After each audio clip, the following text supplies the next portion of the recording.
군대는 젊은이들이 성장하는 곳이어야 합니다. 상처받는 곳이 아닙니다. 밤 11시 42분 한서연의 핸드폰 화면에 도착한 문자 한 통. 딱 4글자였어요. 누나, 살려줘. 그 순간 세상 모든 것이 멈췄습니다. 대한민국 육군 최초의 여성 특전사령관, 반짝이는 별 2개를 달기까지 무려 30년을 버텨온 강철 같은 여군 장교. 단 한 번도 흔들린 적 없던 그녀가 그 문자 한 통에 속절없이 무너져 내렸습니다. 보고도 믿을 수 없었던 진실. 온몸이 상처투성이가 된 동생 민준이. 누나, 정말 와줬구나. 숨도 제대로 못 쉴 만큼 가늘게 떨리는 목소리. 서연은 깨달았습니다. 이건 단순한 훈련 사고가 아니었습니다. 군대라는 이름 아래 묵인되어 온 폭력. 철저히 은폐된 진실. 아무도 나서지 않는 그 깊은 어둠 속으로 그녀는 스스로 헬기를 띄웠습니다. 내가 장군이 된 이유, 바로 오늘 같은 날을 위해서였다. 이것은 한 여장군이 사랑하는 동생을 살리기 위해, 그리고 짓밟힌 정의를 되찾기 위해 세상과 맞서 싸운 365일간의 기록입니다. 회색빛 사연들에서는 매일 아침 여러분의 가슴을 울리는 새로운 이야기로 찾아오겠습니다. 오늘 사연이 궁금하시다면 구독과 좋아요 꼭 눌러주세요. 더 좋은 이야기를 만드는데 정말 큰 힘이 됩니다. 새벽 5시 반. 알람이 울리기도 전에 한서연은 늘 눈을 뜹니다. 지난 30년간 단 하루도 거르지 않은 습관이죠. 용산구에 위치한 군장성 숙소. 침실은 언제나처럼 고요하고 먼지 하나 없이 정돈되어 있습니다. 벽에 걸린 것이라곤 태극기와 특전사 마크, 그리고 낡은 가족 사진 한 장이 전부입니다.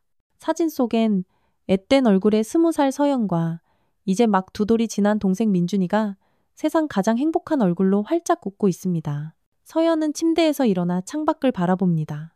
저 멀리 한강이 아스라이 보이는 이곳에서 홀로 지낸 지도 벌써 10년이 훌쩍 넘었습니다. 칼 같은 규칙적인 생활, 완벽한 자기 관리, 그리고 그 누구에게도 쉽사리 곁을 내주지 않는 단단한 성격. 이것이 바로 대한민국 특전사 최초의 여성 투스타 장군 한서연의 일상입니다. 거울 앞에 선 서연의 얼굴에는 55의 세월이 희미하게 새겨져 있습니다. 하지만 여전히 날카롭게 빛나는 눈빛과 꼿꼿하게 편 어깨선은 조금도 변하지 않았죠. 군복을 입으며 서연은 스스로에게 나지막이 다짐합니다. 오늘도 절대 흔들리지 말자. 식탁에 앉아 간단한 아침 식사를 하면서도 서연의 시선은 자꾸만 벽에 걸린 사진으로 향합니다. 저 사진을 볼 때마다 마음 한구석이 꼭 바늘로 찌르는 듯 저릿합니다. 30년 전 바로 그날이 떠오르거든요.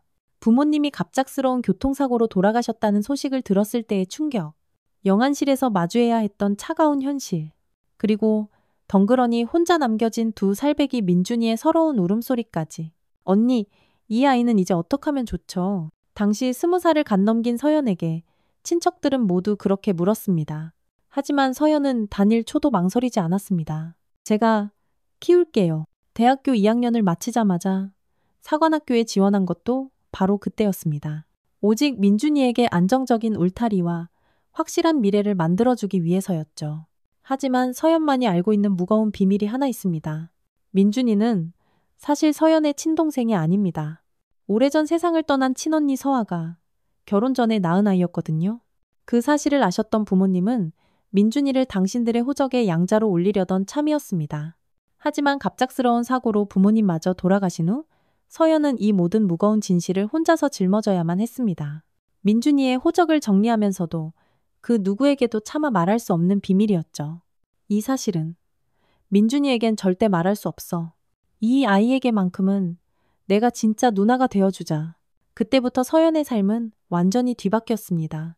새벽에 일어나 민준이 기저귀를 갈고 분유를 타고 밤새 칭얼대는 아이를 달래주던 수많은 밤들. 사관학교에 입학한 후에도 주말마다 집에 돌아와 민준이를 돌봤습니다. 평일에는 눈물을 머금고 친척 집에 민준이를 맡겨야 했죠. 다른 생도들이 신나게 휴가를 즐길 때도 서연에게는 민준이와 함께하는 시간이 무엇보다 소중했습니다. 누나, 나는 왜 엄마 아빠 없어? 7살 민준이가 처음으로 울먹이며 물었을 때의 당혹스러움을 서연은 지금도 생생히 기억합니다. 민준아, 누나가 엄마 아빠 역할까지 다 해줄게. 괜찮지? 그때 민준이는 서연의 손을 꼭 잡으며 말했습니다. 응, 누나만 있으면 나는 하나도 안 무서워. 시간이 흘러 서연은 소위에서 중위, 대위, 소령으로 차근차근 계급을 올려갔습니다. 특전사에서 인정받는 여군 장교가 되기까지 얼마나 많은 차가운 편견과 보이지 않는 어려움을 이겨내야 했는지 모릅니다. 하지만 민준이가 있었기에 단 한 번도 포기할 수 없었습니다. 이 아이의 세상 가장 든든한 버팀목이 되어주고 싶었거든요. 민준이는 서연의 기대를 저버리지 않았습니다. 공부도 잘하고 운동도 잘하는 어디 내놔도 자랑스러운 모범생으로 쑥쑥 자랐죠. 대학에 진학해서도 늘 서연을 자랑스러워했습니다. 우리 누나는 대한민국 특전사 장교예요. 친구들에게 그렇게 자랑할 때마다 서연의 마음은 더없이 뿌듯했습니다. 아침 식사를 마치고 집을 나서는 서연의 발걸음은 여전히 군인답게 힘차고 규칙적입니다. 하지만 오늘은 왠지 모르게 마음이 천근만근 무겁습니다. 어제 민준이가 입대 이야기를 꺼냈을 때부터 계속 마음이 쓰이는 탓이죠. 자랑스럽기도 하고 또 한편으론 걱정이 되기도 합니다. 사무실에 도착한 서연은 하루 일정을 꼼꼼히 점검합니다. 부대 시찰, 끝없는 회의, 그리고 각종 보고서 검토. 숨막히게 바쁜 하루가 시작되었지만 서연의 마음 한구석에는 언제나처럼 민준이가 자리하고 있습니다. 우리 민준이는 과연 어떤 부대에 배치될까? 부디 좋은 선임들을 만날 수 있을까? 점심시간. 서연은 홀로 식사를 하며 조용히 생각에 잠깁니다. 민준이를 키우느라 포기했던 것들이 참 많았습니다. 평범한 연애도, 결혼도, 그리고 한때 가슴에 품었던 자신만의 꿈도 모두 뒤로 밀어둔 채 오직 민준이 하나만을 위해 살아왔죠. 하지만 단 한 번도 후회한 적은 없습니다. 민준이가 이렇게 건강하고 바르게 자라준 것만으로도 충분했으니까요. 저녁 무렵 서연은 민준이에게 전화를 겁니다. 민준아, 오늘 하루 어땠어? 수화기 너머로 들려오는 민준이의 밝은 웃음소리에 서연의 얼굴에도 부드러운 미소가 번집니다. 누나, 입대하기 전에 한 번 더 뵙고 싶어요. 이번 주말에 혹시 시간 괜찮으세요? 그럼 우리 민준이 보고 싶다는데 누나가 당연히 시간 내야지. 서연의 대답에 민준이가 신이 나서 외치는 소리가 들립니다. 누나, 근데 저 정말 잘할 수 있을까요? 군대에서요. 민준이의 목소리에 아주 살짝 불안함이 섞여 있습니다. 민준아, 누나가 널 어떻게 키웠는지 기억하지? 힘들어도 포기하지 않고 어려워도 당당하게 맞서는 거야. 그게 바로 우리 민준이잖아. 서연의 말에 민준이는 다시 밝은 목소리로 대답합니다. 맞아요, 누나. 누나가 키운 동생인데 제가 못할 게 뭐가 있겠어요. 전화를 끊고 혼자 남은 서연은 오랫동안 창밖을 바라봅니다. 한강 너머로 붉은 해가 천천히 지고 있습니다. 민준이가 입대하고 나면 이 집은 지금보다 더욱 고요해지겠죠? 하지만 그것 또한 자연스러운 일이겠지요. 이제 민준이도 스스로 자신의 길을 씩씩하게 걸어가야 할 테니까요. 서연은 서재에서 낡은 일기장을 꺼냅니다. 30년간 빼곡히 써온 일기장에는 민준이와 함께한 모든 소중한 순간들이 기록되어 있습니다. 민준이 입대 결정. 걱정되지만 믿는다. 우리 민준이는 어디서든 잘해낼 거야. 이 누나가 키운 아이니까. 펜을 놓고 서연은 다시 한번 가족 사진을 가만히 바라봅니다. 평생을 지켜온 비밀과 함께 오늘도 그렇게 하루가 저물어갑니다. 일주일 후, 토요일 오후. 서연은 용산역에서 민준이를 기다리고 있습니다. 약속 시간보다 너무 일찍 나온 탓에 시간이 남아 역 앞 카페에 앉아 있습니다. 창밖으로 바쁘게 오가는 사람들을 보며 서연은 문득 민준이가 처음 대학에 입학했던 날을 떠올립니다. 아마 그때도 꼭 이렇게 마음이 떨렸던 것 같습니다. 누나! 저 멀리서 들려오는 익숙한 목소리에 서연이 반사적으로 고개를 돌립니다. 어느새 키가 훌쩍 자란 민준이가 환하게 웃으며 손을 흔들고 있습니다. 23살의 민준이는 이제 누가 봐도 완전한 어른의 모습입니다. 하지만 서연의 눈에는 여전히 그때 그 2살배기 꼬마로만 보이는군요. 우리 민준이 많이 컸네. 서연이 민준이의 어깨를 기특하다는 듯 토닥이며 말합니다. 누나야말로 하나도 안 변하셨네요. 여전히 카리스마가 넘치세요. 민준이의 장난스러운 농담에 서연이 소리내어 웃음을 터뜨립니다. 이렇게 스스럼 없이 대화할 수 있는 사이가 된 것이 새삼 참 고맙습니다. 점심을 먹으러 가는 길에 민준이가 조심스럽게 말을 꺼냅니다. 누나, 사실 저 좀 떨려요. 군대 가는 거. 서연은 민준이의 팔짱을 꼭 끼며 대답합니다. 떨리는 게 당연하지.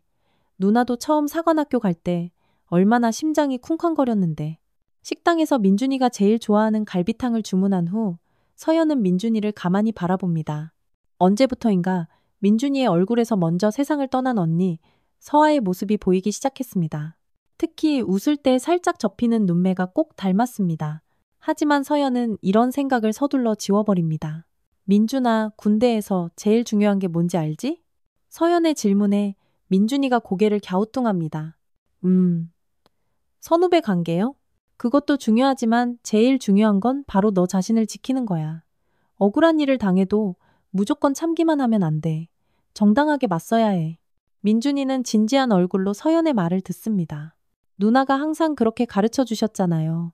옳지 않은 일에는 당당하게 맞서라고. 그래, 맞아. 그게 바로 우리 민준이의 가장 큰 장점이야. 마음은 착하지만 불의 앞에서는 당당한 사람. 식사를 마치고 한강공원을 나란히 걸으며 민준이가 툭 물어봅니다. 누나, 혹시 나 때문에 결혼 안 하신 거 아니에요? 생각지도 못한 갑작스러운 질문에 서연이 잠시 당황합니다. 무슨 소리야 그게. 누나는 일이 더 좋아서 결혼 안 한 거야. 정말요? 저 때문에 포기한 건 정말 하나도 없으세요? 서연은 잠시 걸음을 멈춥니다. 사실 민준이 때문에 포기한 것들이 어디 한두 가지일까요? 하지만 그것을 단 한순간도 후회한 적은 없습니다. 민준아, 누나한테는 네가 세상에서 가장 소중한 가족이야. 너를 키우면서 누나도 정말 많이 성장했어. 그러니까 고마워해야 할 사람은 오히려 누나야. 민준이의 눈시울이 금세 붉어집니다. 누나, 저 정말 감사해요. 제가 앞으로 누나한테 절대 짐이 되지 않을게요. 이 바보야, 넌 누나한테 짐이 아니라 세상 가장 큰 자랑이야. 다음 주 화요일 민준이의 입대일입니다. 서연은 새벽부터 일어나 민준이가 좋아하는 미역국을 정성껏 끓입니다. 민준이도 일찌감치 일어나 말없이 짐을 정리하고 있습니다. 누나, 제 군화끈 한 번만 매주세요. 민준이의 부탁에 서연은 조용히 무릎을 꿇고 민준이의 군화끈을 매어줍니다. 이렇게 단단히 매는 거야. 훈련받다가 중간에 풀리면 안 되니까. 서연의 손길이 더없이 세심합니다. 민준이는 그런 서연의 모습을 가만히 바라보며 말합니다. 누나, 제가 잘하고 있는지 가끔 연락드릴게요. 그래, 하지만 너무 자주는 안 된다. 군대는 군대 나름의 생활이 있는 거니까. 입대 부대까지 직접 배웅을 간 서연은 민준이를 마지막으로 꼭 안아줍니다. 우리 민준이 몸 건강히 잘 다녀와. 네, 누나, 누나도 부디 몸 조심하세요. 민준이가 부대 안으로 사라지는 모습을 보며 서연의 가슴이 뭉클해집니다. 첫 한 달은 순조로웠습니다. 민준이는 일주일에 한 번씩 꼬박꼬박 전화를 걸어 자신의 근황을 전했습니다. 누나, 훈련은 좀 힘들지만 재밌어요. 동기들도 다들 좋은 사람들이고요. 민준이의 밝은 목소리에 서연은 안심했습니다. 하지만 두 번째 달부터 뭔가 이상했습니다. 민준이의 연락이 눈에 띄게 뜸해지기 시작한 것입니다. 일주일에 한 번 오던 전화가 열흘에 한 번, 그리고 2주에 한 번으로 줄어들었습니다. 어렵게 연락이 와도 목소리가 예전처럼 밝지 않았습니다. 민준아, 괜찮은 거니? 목소리가 왜 그래? 서연의 걱정스러운 물음에 민준이는 그저 대충 얼버무릴 뿐이었습니다. 아, 그냥 훈련이 좀 빡세서요. 괜찮아요, 누나. 하지만 민준이의 목소리에는 분명히 무언가 다른 기색이 역력했습니다. 그리고 세 번째 달, 민준이와의 통화에서 서연은 확신했습니다.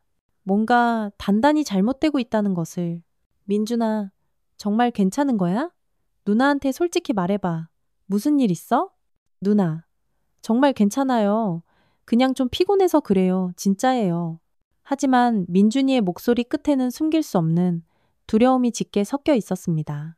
서연은 30년간 민준이를 키워온 엄마 같은 감각으로 그것을 똑똑히 느꼈습니다. 내 동생에게 뭔가 아주 심각한 일이 일어나고 있다는 것을. 그리고 어느 날 밤 11시 서연의 휴대폰에 민준이의 문자가 도착합니다. 누나, 나 너무 아파. 살려줘. 서연의 손이 사시나무처럼 떨립니다. 즉시 민준이에게 전화를 걸지만 받지 않습니다. 한 번, 두 번, 세 번. 계속해서 통화 중이거나 전원이 꺼져 있다는 차가운 안내 음성만 흘러나옵니다. 서연은 곧바로 민준이의 부대로 전화를 겁니다. 안녕하십니까. 저는 육군 특전사령부 한서연 소장입니다. 귀부대 강민준 일병과 통화 좀 부탁드립니다. 하지만 당직 부사관의 대답은 예상 밖이었습니다. 죄송합니다만 현재 대공 상태 훈련 중이라 외부와의 모든 연락이 통제되고 있습니다. 그럼 부대장님과 통화 부탁드립니다. 부대장님께서도 현재 훈련 지휘 중이십니다. 서연은 자신의 계급까지 밝혔지만 아무 소용이 없었습니다. 마치 누군가 의도적으로 연락을 차단하고 있다는 불길한 느낌이 들었습니다. 서연의 불안은 순식간에 확신으로 바뀝니다. 틀림없어. 민준이에게 무슨 일이 생긴 게 분명해. 다음 날 오전, 서연은 다시 민준이 부대에 전화를 겁니다. 이번에는 중령인 부대장이 직접 전화를 받습니다. 한 소장님, 민준이는 잘 지내고 있습니다. 단순한 신병 적응 과정에서의 혼란일 뿐입니다. 부대장님, 제가 직접 부대를 방문해도 되겠습니까? 서연의 요청에 부대장의 목소리가 순간 차갑게 변합니다. 그것은 좀 곤란합니다. 규정상 상급부대 지휘관의 직접적인 관여는 어렵습니다. 규정이요? 네. 아무래도 소장님의 신분을 고려하면 전화를 끊는 서연의 얼굴이 얼음장처럼 차갑게 굳어집니다. 30년 군 생활의 경험이 온몸으로 경고하고 있었습니다. 저들은 지금 무언가를 은폐하려 하고 있다는 것을, 그리고 그 추악한 진실의 중심에 바로 내 동생 민준이가 있다는 것을. 서연은 책상 위 민준이 사진을 바라보며 조용히 그러나 단호하게 다짐합니다. 민준아, 누나가 반드시 너를 구해낼게. 무슨 일이 있어도. 새벽 4시. 서연은 더 이상 기다릴 수 없었습니다. 민준이의 절망적인 문자를 받은 지 꼬박 이틀이 지났지만 부대 측의 반응은 여전히 미적지근했습니다. 대공상태 훈련이니 신병 적응 과정이니 하는 어이없는 핑계만 늘어놓을 뿐이었죠. 서연은 망설임 없이 특전사령부 작전실로 향했습니다. 늦은 새벽이라 인적은 드물었지만 당직 장교들은 모두 서연을 알아보고는 깜짝 놀라 경례를 붙였습니다. 소장님, 이른 시간에 어인 일이십니까? 헬기 한 대 출동시켜 주십시오. 급한 일입니다. 목적지는 어디신지요? 당직 소령의 질문에 서연은 단호하게 대답했습니다. 강원도 화천 제77보병 대대다. 당직 소령의 얼굴이 역력히 당황스러워집니다. 소장님, 하지만 사전 승인 절차가. 소령, 지금 당장 헬기를 띄워. 모든 책임은 내가 진다. 서연의 목소리에는 30년 군 경력의 서슬퍼런 위엄이 담겨 있었습니다. 당직 소령은 더 이상 아무런 반박도 할 수 없었습니다. 1시간 후, 서연은 헬기에 몸을 싣고 칠흑 같은 어둠이 내린 강원도 산간을 향해 날아가고 있었습니다. 창밖으로 보이는 새벽 풍경은 더없이 고요하고 아름답지만 서연의 마음은 타들어갈 듯 초조하기만 합니다. 민준아, 조금만 더 버텨. 누나가 지금 꼭 갈게. 소장님, 목적지에 거의 다 도착했습니다. 조종사인 박원사가 뒤를 돌아보며 말합니다. 고맙습니다. 박원사, 착륙 준비해 주십시오. 제77보 병대대 헬기장에 착륙한 서연을 맞이한 것은 당황한 기색이 역력한 부대원들의 시선이었습니다. 김진태 중령이 땀을 뻘뻘 흘리며 급히 달려나와 경례를 붙입니다. 소장님, 이렇게 갑작스럽게 어인 일이십니까? 사전에 연락이라도 주셨으면. 부대장, 강민준 일병, 지금 어디 있나? 서연의 직설적인 질문에 김중령의 얼굴이 순간 뻣뻣하게 굳어집니다. 아, 그게 현재 의무실에서 휴식을 취하고 있습니다. 의무실? 왜 의무실에 있는 거지? 훈련 중에 경미한 부상을 당해서.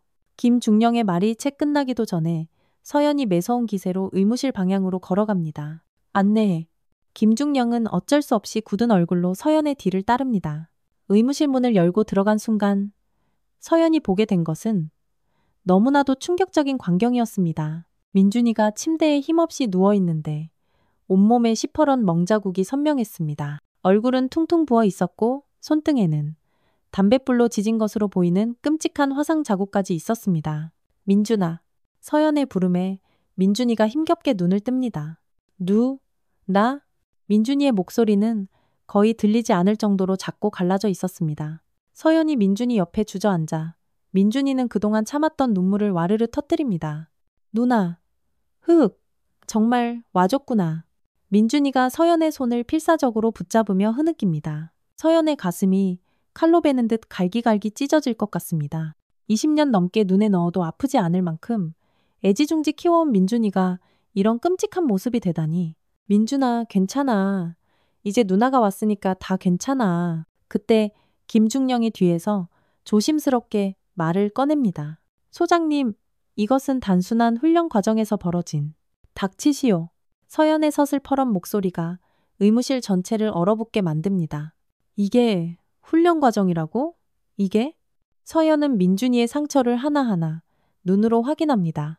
갈비뼈 부근의 시퍼런 멍, 팔뚝에 선명한 손톱 자국, 그리고 손등의 끔찍한 화상까지. 이 모든 것이 조직적이고 악의적인 폭행의 흔적임을 서연은 한눈에 알 수 있었습니다. 누가 그랬니? 민준아, 어떤 놈이 이런 짓을 했어? 서연의 물음에 민준이는 겁에 질린 눈빛으로 김중령을 흘낏 쳐다봅니다. 그리고 모기만 한 목소리로 겨우 말합니다. 이강혁, 대위요. 김중령의 얼굴이 더욱더 파랗게 질립니다. 소장님, 이것은 오해입니다. 이 대위는 절대 그럴 사람이. 오해? 이 아이 몸에 새겨진 이 상처들이 오해라는 말인가? 바로 그때 의무실 문이 벌컥 열리며 이강혁 대위가 들어옵니다. 훤칠한 키에 건장한 체격의 이 대위는 서연을 보자 잠시 당황하지만 이내 태연한 척하며 경례를 붙입니다. 충성 소장님, 이강혁 대위입니다. 서연이 얼음 같은 눈으로 이 대위를 노려봅니다. 이 대위, 강민준 일병에게 정확히 무슨 일이 있었던 거지? 아, 그게 훈련 중에 혼자 넘어져서 다친 것 같습니다. 별일 아닙니다. 넘어져서?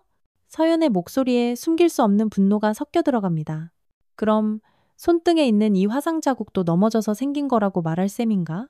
이 대위의 얼굴에 당황한 기색이 스쳐 지나갑니다. 민준이가 서연의 소매를 애타게 잡아당깁니다. 누나, 제발. 더 이상은. 민준이의 눈에는 극도의 공포가 서려 있습니다. 서연은 민준이가 그동안 얼마나 끔찍한 고통과 공포에 시달렸을지 짐작이 가고도 남았습니다. 부대장, 지금 즉시 이 사건에 대한 정식 조사를 시작하겠습니다. 서연의 선언에 김중령이 기겁하며 말립니다. 소장님, 그건 우리 부대 내부의 문제입니다. 상급 부대의 개입은 절차상. 내부 문제?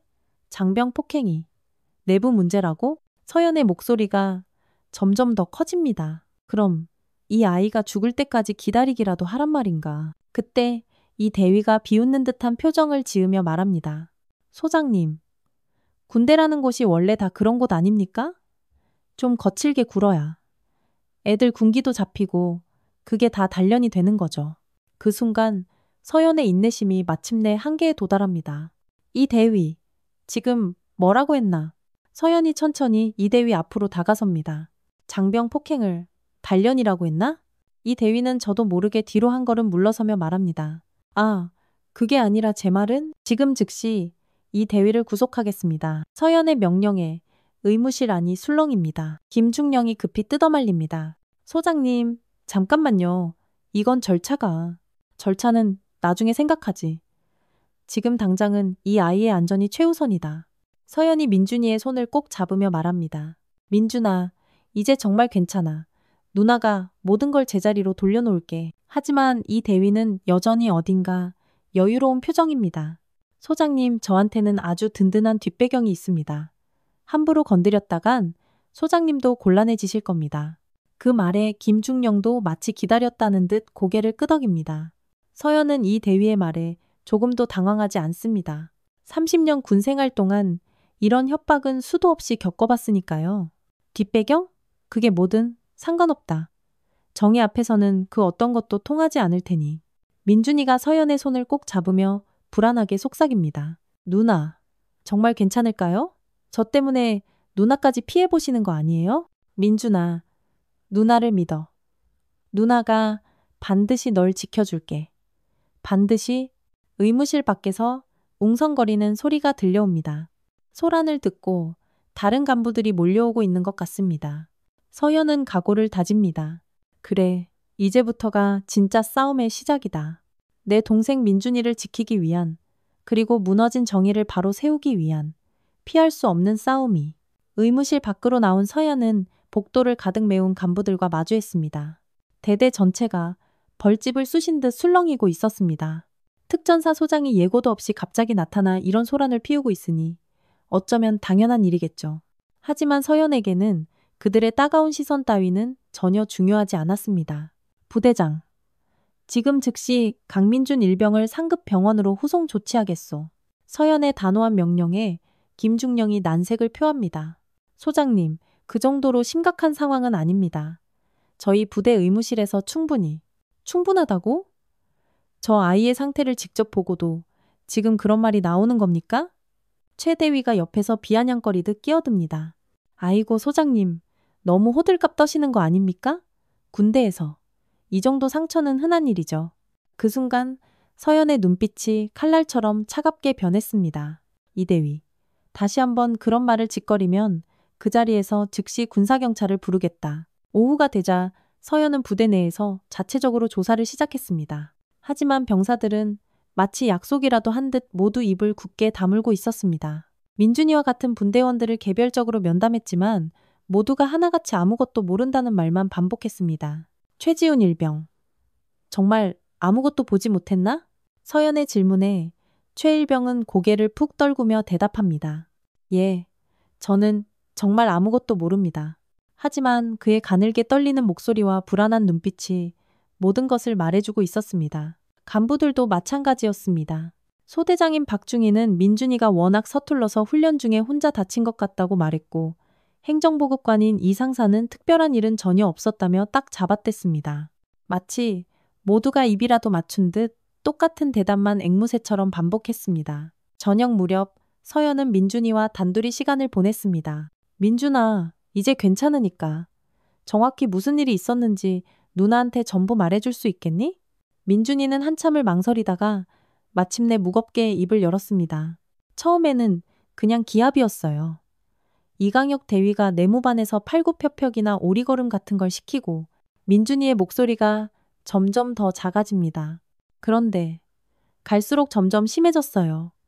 이유 없이 때리기 시작하고 담배로 지지고 서연의 주먹이 저절로 꽉 쥐어집니다. 다른 애들은 뭐 했니? 아무도 말리지 않았어? 다들 무서워했어요. 저항하면 더 심하게 당할 거라고 그냥 조용히 참으라고만 했어요. 간부들은 몰랐을까? 아니요. 알고 있었어요. 하지만 전부 모른 척했어요. 김진태 중령님도 알고 있었는데 오히려 이 대위를 감싸줬어요. 그때 민준이가 서연의 소매를 붙잡으며 애원하듯 말합니다. 누나, 제발. 그냥 조용히 넘어가면 안 될까요? 이러다 더 큰일 날까봐 너무 무서워요. 민준아, 만약 이런 일이 또 생기면 어떡할 거니? 너 말고 다른 후배들도 이런 끔찍한 고생을 해야 한다고 생각해? 민준이는 고개를 떨구며 소리 없이 흐느낍니다. 하지만 이 대위가 똑똑히 말했어요. 자기 처남이 국회의원이라고. 함부로 건드리면 우리 다 죽는다고. 밤 11시 서연이 부대 숙소에서 보고서를 정리하고 있을 때였습니다. 조심스럽게 문을 두드리는 소리가 들렸습니다. 들어오세요. 문이 살짝 열리며 박지원 상병이 고개를 내밀었습니다. 소장님, 저 잠깐 시간 괜찮으십니까? 박 상병의 목소리는 눈에 띄게 떨리고 있었습니다. 그럼요. 이리 와서 앉으세요. 박 상병은 주위를 한번 살피더니 조심스럽게 의자에 앉았습니다. 소장님, 저 드릴 말씀이 있습니다. 박 상병이 주머니에서 작은 USB 하나를 꺼냅니다. 이게 뭐죠? 민준이 형이 당했던 일들입니다. 일부지만 녹음이 되어 있습니다. 서연의 눈이 순간 커집니다. 녹음이요? 네, 저희가 몰래 핸드폰으로 녹음했어요. 너무 끔찍해서 이건 언젠가는 꼭 누군가에게 알려야 한다고 생각했거든요. 박상병은 USB를 서연에게 조심스럽게 건네며 말을 이어갑니다. 그 안에는 이강혁 대위가 민준이 형을 때리는 소리, 욕하는 소리가 그대로 들어있어요. 그리고 김진태 중령과 이 대위가 나눈 대화도 일부 녹음되어 있습니다. 어떤 대화요? 부대 운영비를 빼돌리는 얘기요. 그리고 이런 폭행 사건들을 어떻게 덮을 건지 그런 얘기들이요. 박상병의 말에 서연은 다시 한번 놀랍니다. 이건 단순한 폭행 사건이 아니었습니다. 그보다 훨씬 더 큰 비리가 연루되어 있다는 뜻이었으니까요. 지원 상병, 이건 정말 중요한 증거예요. 왜 지금까지 이걸 숨기고 있었죠? 무서웠습니다. 만약 발각되면 저희도 민준이 형처럼 똑같이 당할까봐. 박상병의 손이 부들부들 떨리고 있었습니다. 서연이 박상병의 어깨를 따뜻하게 다독이며 말합니다.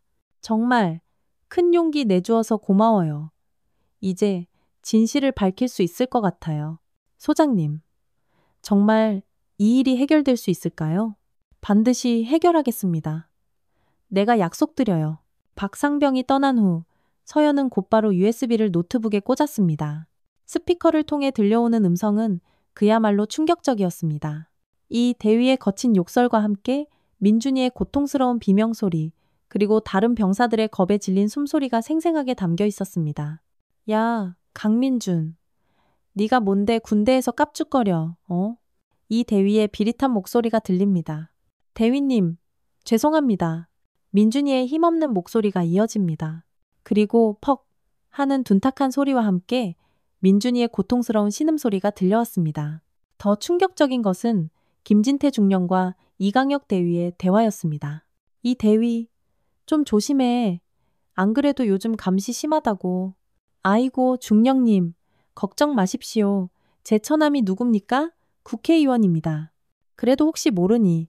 그리고 부대 운영비건도 조용히 처리하시죠. 우리 서로 돕고 살아야 하지 않겠습니까?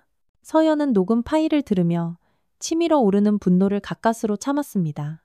이들은 단순히 민준이를 괴롭힌 것이 아니었습니다. 조직적으로 그리고 계획적으로 부패를 저질러 왔던 것입니다. 그리고 힘없는 민준이는 그 과정에서 가장 손쉬운 희생양이 된 것이었죠. 다음날 새벽, 서연이 숙소에서 나오려는데 어젯밤 자신을 찾아왔던 박상병의 침상이 텅 비어 있었습니다. 박지원 상병, 어디 갔습니까? 당직 부사관에게 묻자 의외의 대답이 돌아왔습니다. 어젯밤에 긴급 전출 명령이 내려와서 새벽에 바로 떠났습니다. 긴급 전출이요? 누가 그런 명령을 내렸습니까? 김진태 중령님께서 직접. 서연의 얼굴이 싸늘하게 굳어집니다. 박상병이 자신에게 증거를 제공한 사실이 결국 발각된 것입니다. 김중령과 이 대위가 증거를 인멸하기 위해 박상병을 급히 다른 부대로 보내버린 것이 틀림없었죠. 박상병은 어느 부대로 전출됐습니까? 그것은 저도 모릅니다. 기밀 사항이라고 하셔서 서연은 더 이상 기다릴 수 없다는 것을 깨달았습니다. 결정적인 증거는 확보했지만 진실을 말해줄 증인들이 하나둘씩 사라지고 있었습니다. 이제 정면으로 승부해야 할 때였습니다. 서연은 손안에 USB를 꽉 쥐며 굳게 다짐했습니다. 서연은 이제 확실한 증거를 확보했다고 생각했습니다. 박지원 상병이 목숨을 걸고 제공한 USB에는 이강혁 대위의 끔찍한 폭행 증거와 김진태 중령과의 부패 대화까지 모든 것이 담겨 있었으니까요. 이제 정식으로 군 수사기관에 신고할 때라고 판단했습니다. 특전사령부로 복귀한 서연은 즉시 군 수사단에 연락했습니다. 안녕하십니까. 특전사령부 한서연 소장입니다. 긴급히 수사를 의뢰할 사건이 있습니다. 어떤 사건이신지요? 제77보병대대에서 발생한 장병 폭행 및 부대 운영비 횡령 사건입니다. 군 수사단의 반응은 예상보다 신속했습니다. 이틀 후 수사관들이 부대로 파견되어 조사를 시작했습니다. 서연은 박지원 상병이 제공한 USB와 함께 민준이의 상처 사진, 그리고 자신이 직접 목격한 모든 정황을 상세하게 제출했습니다. 하지만 일주일이 지나도 수사에는 아무런 진척이 없었습니다. 서연이 수사 진행 상황을 문의하자 담당 수사관은 애매한 답변만 늘어놓았습니다. 아직 조사 중입니다. 좀 더 시간이 필요할 것 같습니다. 그리고 2주가 지난 후 드디어 수사 결과가 나왔습니다. 하지만 그 내용은 서연을 참을 수 없는 분노에 휩싸이게 만들었습니다. 증거 불충분으로 기소 불가, 관련자들에 대해서는 내부 경고 조치로 종결. 증거 불충분이라고요? 서연이 수사단장에게 거세게 따져 물었습니다. 이렇게 명백한 녹음 파일과 상처 사진이 있는데 대체 어떻게 증거가 불충분하다는 겁니까? 소장님, 녹음 파일의 진위 여부가 확실치 않고 상처 역시 훈련 중에 충분히 발생할 수 있는 것으로. 그럼 박지원 상병의 증언은 어떻게 된 겁니까? 박 상병은 현재 연락이 두절된 상황입니다. 전출 과정에서 행방을 알 수 없게 되었습니다. 서연은 이것이 거대한 조직적 은폐 작업의 결과임을 직감했습니다. 박지원 상병의 갑작스러운 실종, 증거에 대한 의도적인 폄하, 그리고 솜방망이 처벌까지 모든 것이 마치 잘 짜인 각본처럼 흘러가고 있었습니다. 다음 날 서연에게 국방부 차관보실에서 연락이 왔습니다. 한 소장 내일 오전 10시까지 차관보님실로 오시기 바랍니다.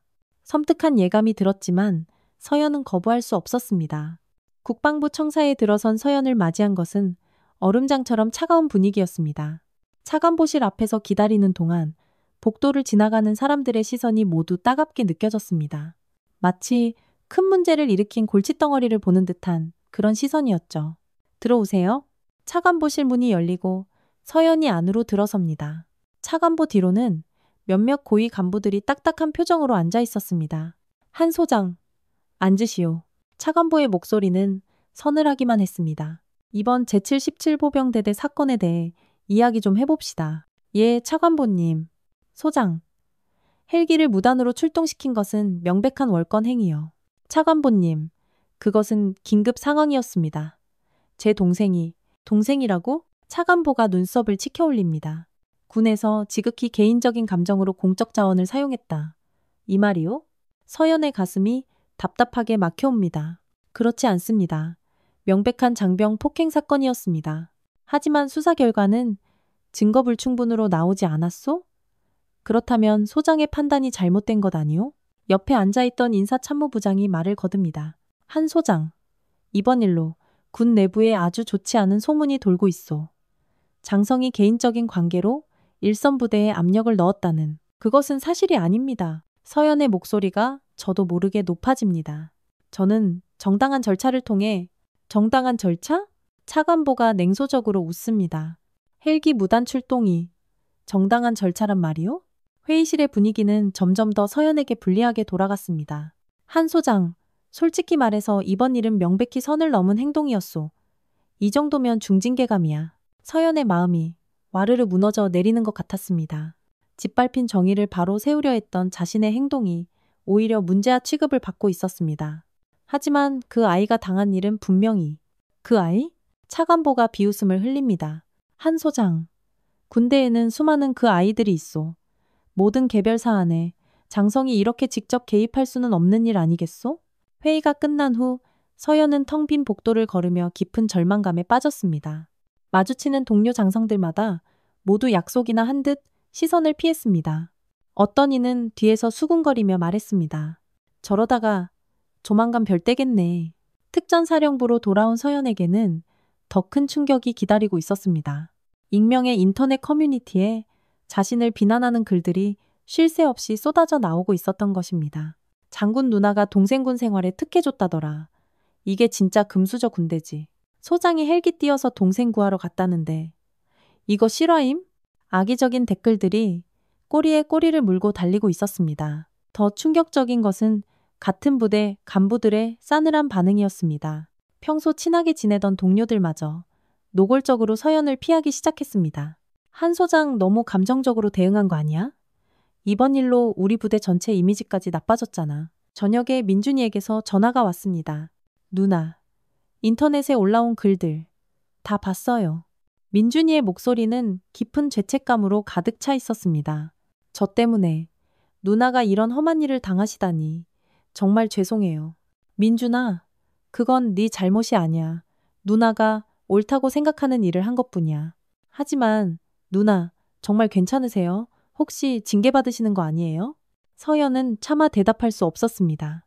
실제로 징계위원회가 열릴 예정이었으니까요. 그날 밤 서연은 텅 빈 사무실에 홀로 남아 깊은 생각에 잠겼습니다. 30년 군생활 동안 피땀 흘려 쌓아온 모든 것이 한순간에 무너져 내리고 있었습니다. 정의를 실현하려 했던 굳은 신념이 오히려 독이 되어 자신에게 돌아오고 있었죠. 내가 정말 잘못한 걸까? 서연은 스스로에게 몇 번이고 물었습니다. 하지만 상처투성이었던 민준이의 몸을 떠올리면 결코 후회할 수 없었습니다. 아니야, 내가 한 일은 옳았어.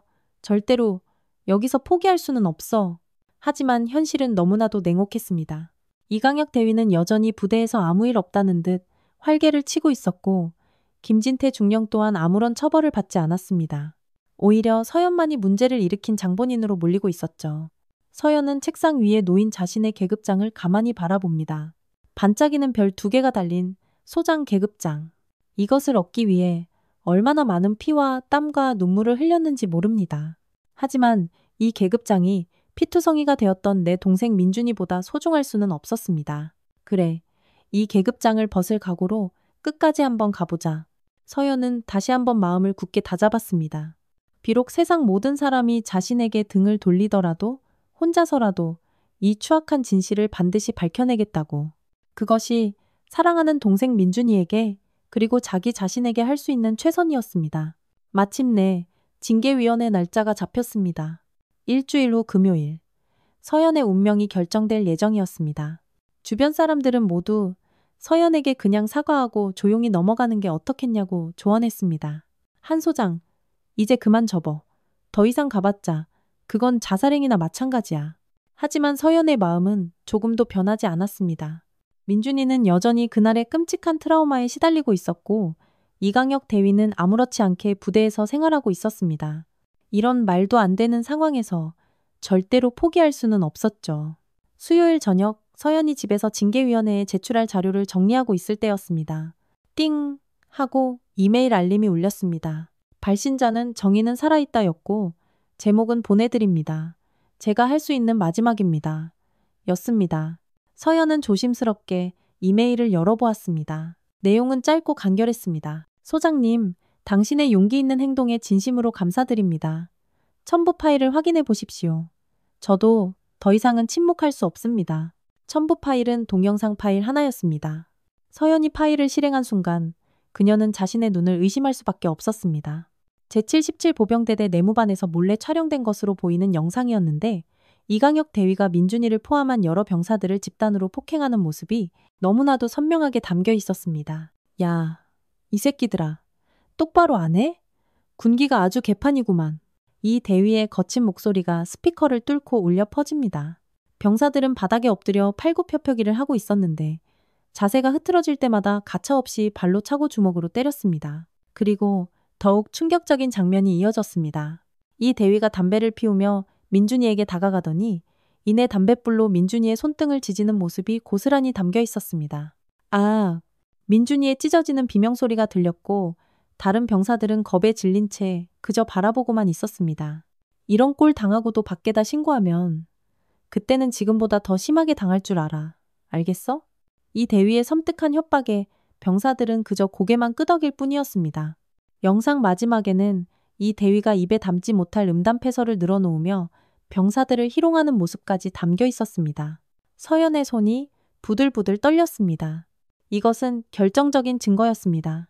더 이상 증거 불충분이라는 어이없는 핑계를 댈 수 없을 만큼 명확하고도 끔찍한 영상이었죠. 하지만 대체 누가 이런 위험을 무릅쓰고 이 영상을 촬영해서 자신에게 보낸 것일까요? 이메일을 다시 확인해 보니 짧은 추가 메시지가 있었습니다. 저는 강제 전출된 박지원입니다. 영상은 제가 몰래 촬영한 것입니다. 전출된 후에도 도저히 마음이 편치 않아 이렇게 보내드립니다. 저도 더 이상은 침묵할 수 없었습니다. 박지원 상병이었습니다. 갑작스럽게 전출되어 행방조차 알 수 없었던 그가 마지막 양심을 걸고 이 결정적인 증거를 보내온 것이었습니다. 서연은 박 상병의 거룩한 용기에 깊은 감동을 느꼈습니다. 다음 날 아침 서연은 중요한 결정을 내렸습니다. 징계위원회에서 이 영상을 모두에게 공개하기로 한 것입니다.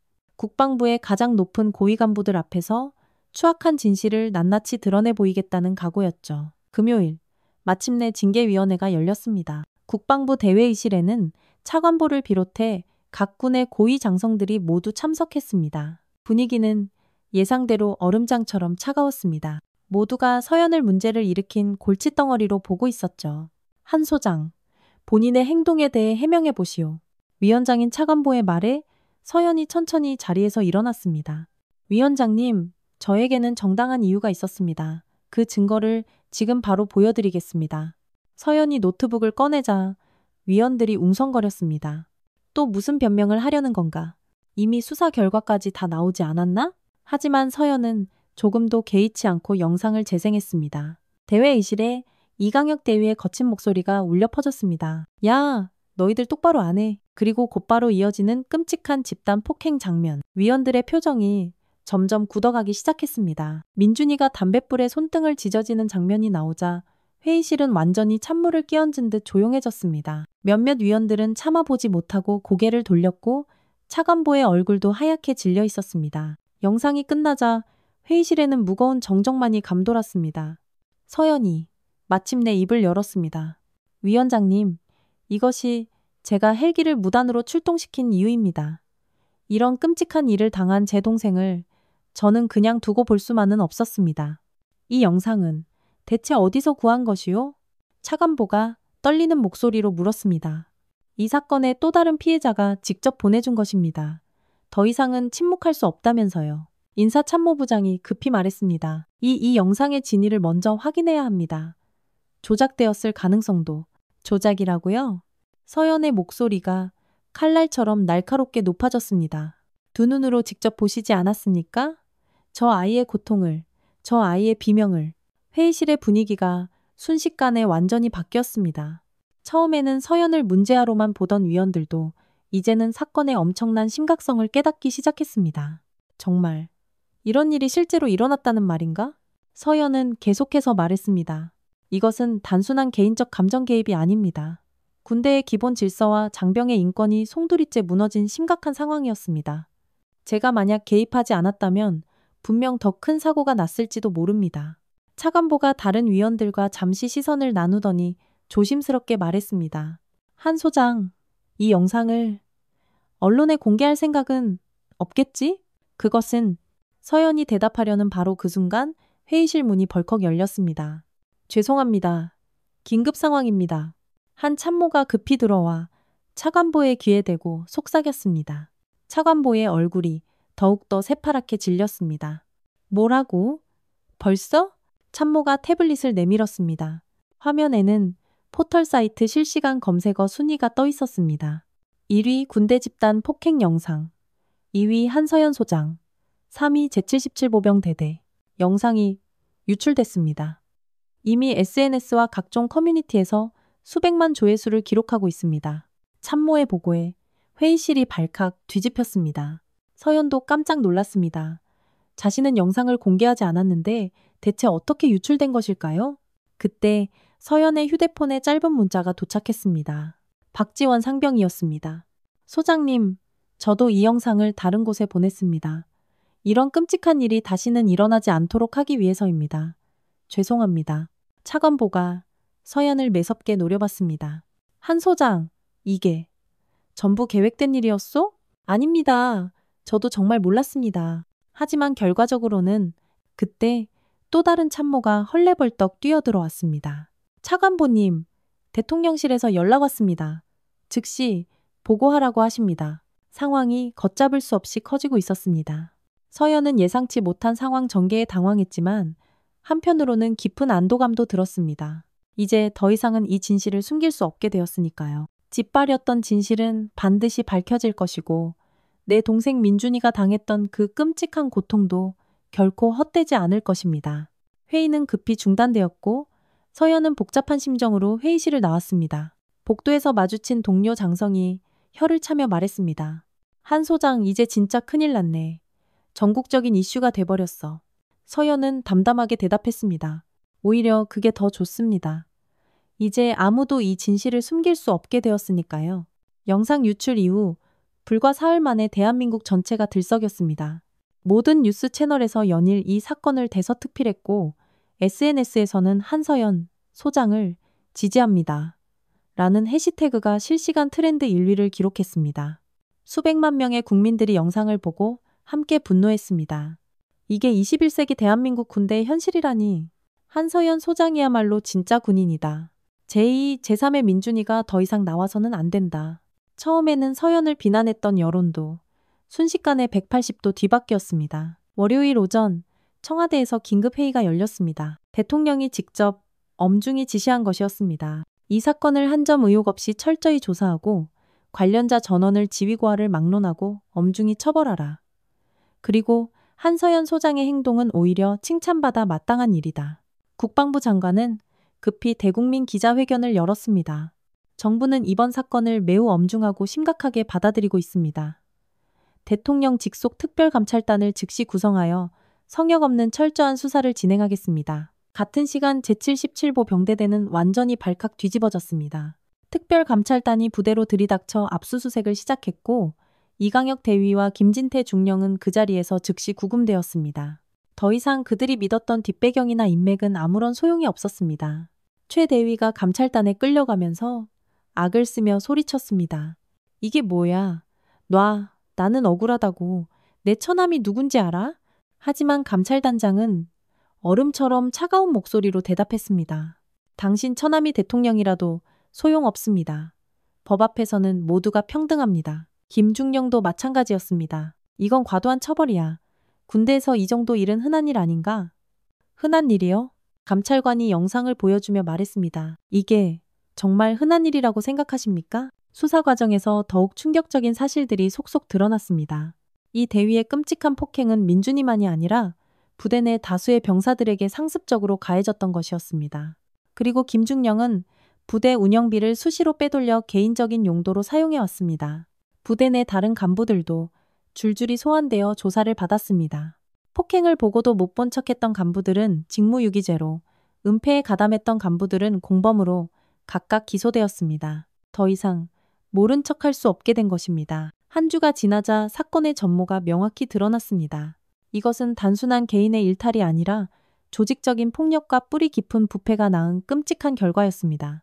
이 대위는 자신의 처남이 국회의원이라는 배경을 믿고 부대 안에서 무법자처럼 행동해왔고 김중령은 이를 묵인하며 함께 부패에 가담했던 것입니다. 마침내 특별감찰단의 수사 결과가 발표되었습니다. 이강혁 대위는 상해, 폭행, 협박, 성추행 등의 혐의로 구속 기소되었고 김진태 중령은 직권남용, 횡령, 증거인멸 등의 혐의로 함께 기소되었습니다. 재판 과정 또한 모든 국민들의 뜨거운 관심을 받았습니다.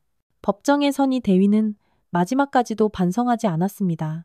저는 단지 부대의 기강을 바로잡기 위해 한 일입니다. 요즘 신세대 병사들이 너무 나약해서.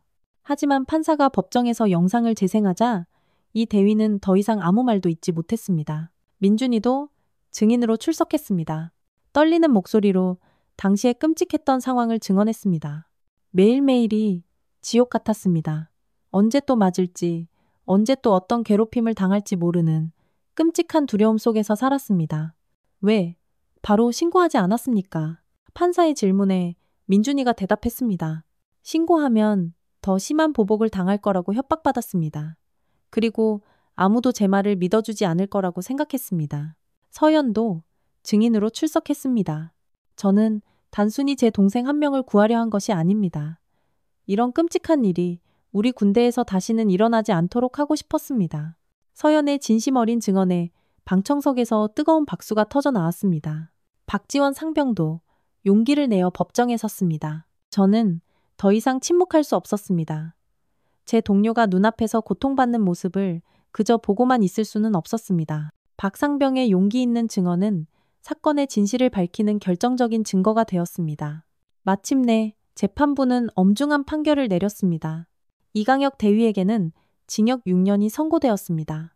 피고인의 행위는 군인의 기본 품위와 인간의 존엄성을 송두리째 짓밟은 결코 용서받을 수 없는 중대한 범죄입니다. 판사의 단호한 선고에 법정은 숙연해졌습니다. 김진태 중령에게는 징역 4년과 함께 횡령한 금액 전액을 환수하라는 명령이 내려졌습니다. 피고인은 부하를 보호해야 할 지휘관으로서의 신성한 의무를 저버렸을 뿐만 아니라 국가의 재산을 탐하는 부패에까지 가담했습니다. 다른 공범들도 각각 응당한 처벌을 받았습니다.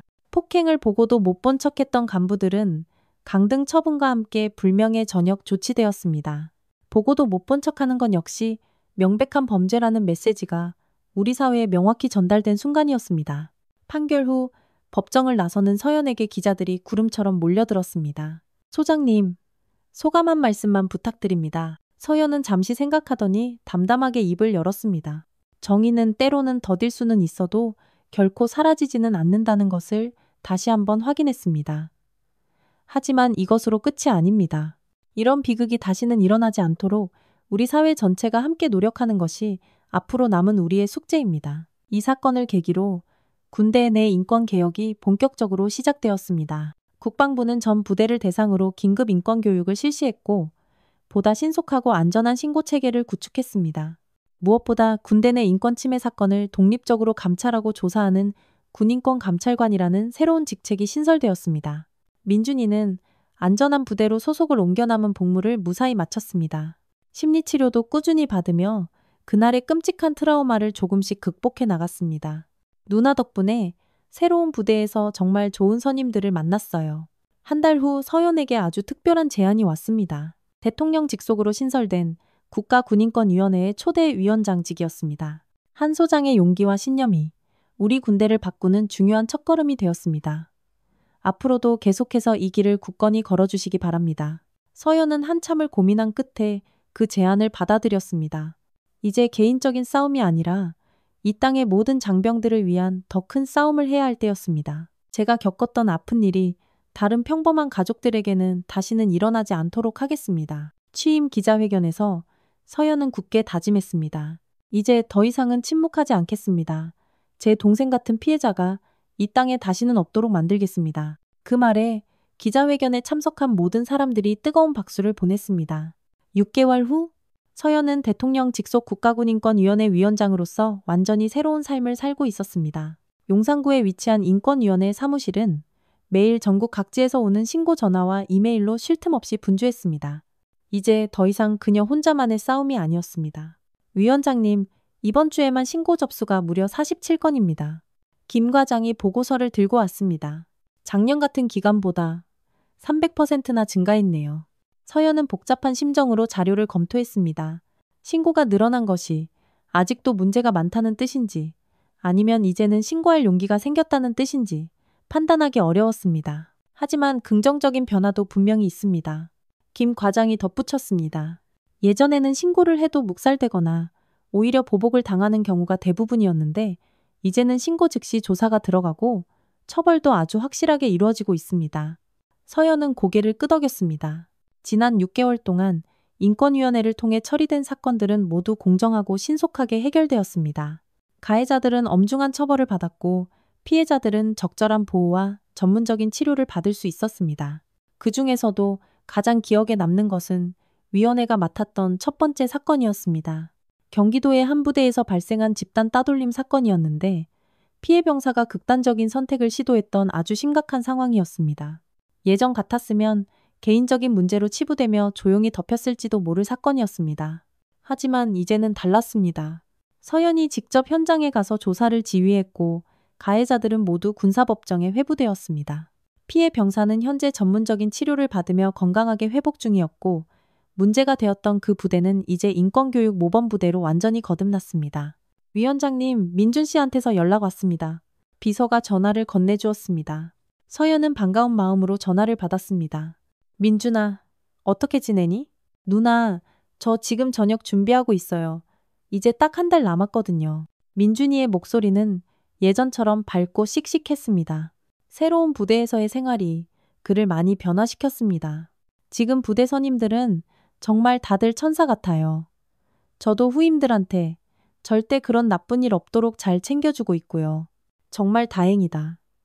우리 민준이가 이제 완전히 회복된 것 같네. 서연의 목소리에도 따뜻한 안도감이 묻어났습니다. 누나 덕분이에요.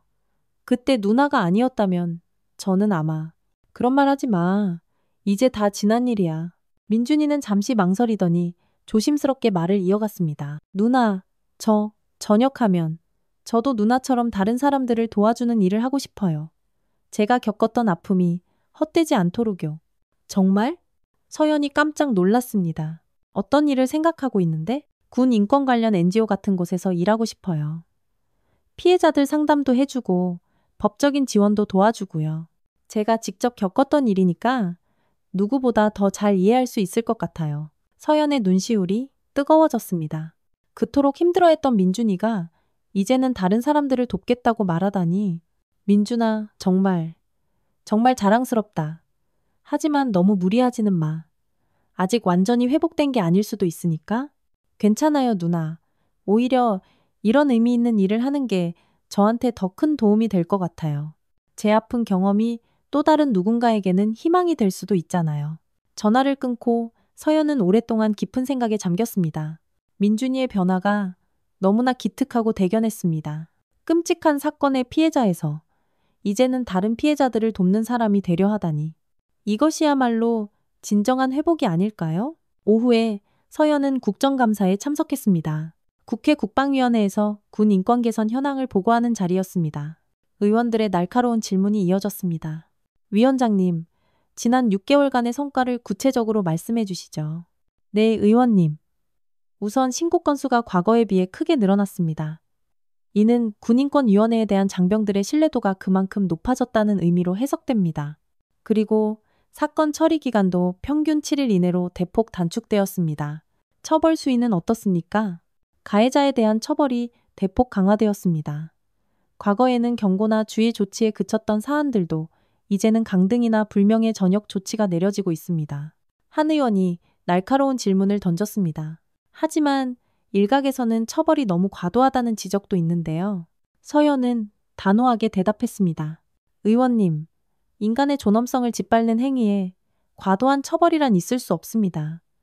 오히려 지금까지의 처벌이 너무 관대했다고 생각합니다. 앞으로의 계획은 무엇입니까? 예방 교육을 더욱 강화하고 피해자 보호 시스템을 전국적으로 확대할 예정입니다.